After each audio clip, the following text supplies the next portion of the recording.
Hey guys, today I'm going to show you how to fix the problem when UEFI firmware setting option is missing in Windows 11, 10, 8 or even Windows 7.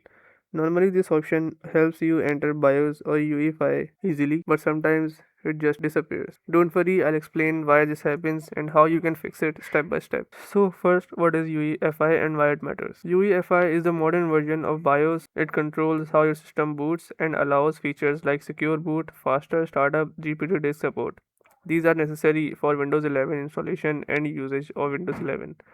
If UEFI firmware setting is missing, it usually means your system is either running in legacy mode or Windows is not installed in UEFI format. Press Windows plus R, type msinfo32 and press enter. Look for BIOS mode. If it says UEFI, your system supports UEFI. If it says legacy, then that's why UEFI settings are missing. Legacy mode means your system is not using UEFI right now. Now check if your drive is using MBR or GPT. Right click start, click on disk management, right click your main disk, click properties and go to volumes.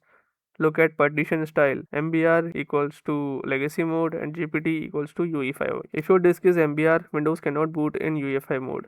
Convert MBR to GPT. If your disk is MBR and you want UEFI, open command prompt as administrator. Type MBR to GPT space / validate space / allow full OS. Then hit enter. After conversion, restart and go into BIOS to change. Boot menu, boot mode, legacy to UEFI. Make a backup first just in case. Even if the UEFI option is missing, you can still enter BIOS manually. Restart your PC and press one of these. F2, F10, delete or escape. Just spam any of these. Different brands use different keys. First, go to control panels, power options, choose what power buttons do. Disable fast startup and save. Sometimes the UEFI option is missing because your BIOS is outdated. Visit your motherboard or laptop manufacturer's website and update your BIOS carefully. Secure boot only works in UEFI mode. If secure boot options are missing, that usually confirms your system is running in legacy mode. So to fix missing UEFI firmware settings, check BIOS, check disk type, convert MBR to GPT, switch legacy to UEFI in BIOS, and that's all. If you like this video, give it a thumbs up, subscribe, comment down below, and thanks for watching.